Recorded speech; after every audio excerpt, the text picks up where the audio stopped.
नागपूर जिल्हा बँक घोटाळा प्रकरणामध्ये काँग्रेसचे नेते सुनील केदार यांना 5 वर्षांची शिक्षा सुनावण्यात आली।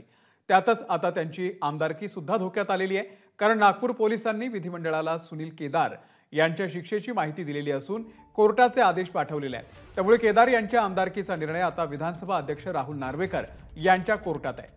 आता राहुल नार्वेकर यावरती काय निर्णय घेतात याकडे सगळ्यांचं लक्ष लागलंय।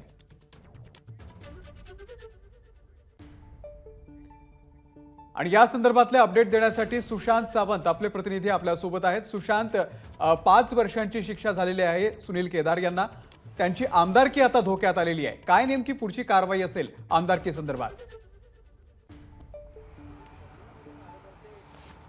अमोल, सुनील केदार यांना शिक्षा झालेली आहे आणि त्यानंतर नागपूर पोलिसांनी जी माहिती, त्यांना जी शिक्षा झाली त्याची माहिती विधिमंडळाला पाठवलेली आहे आणि आता विधानसभा अध्यक्ष राहुल नार्वेकर यांना निर्णय घ्यायचा आहे। जर राहुल नार्वेकर यांनी तो निर्णय घेतला तर सुनील केदार यांची आमदारकी रद्द होऊ शकते, कारण आपण जर बघितलं असेल तर बँक घोटाळ्या प्रकरणी त्यांना शिक्षा सुनावण्यात आली आणि त्यानंतर काल ते शिक्षा सुनावल्यानंतर सुनील केदार जे आहेत ते रुग्णालयात दाखल झाले।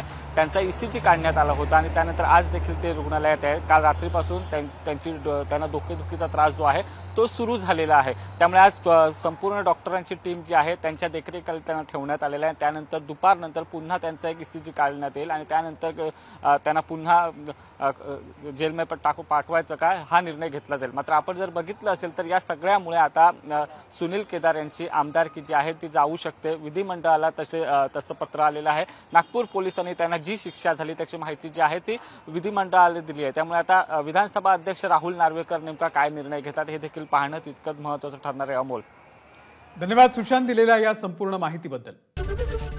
ABP माझा, उघडा डोळे बघा नीट।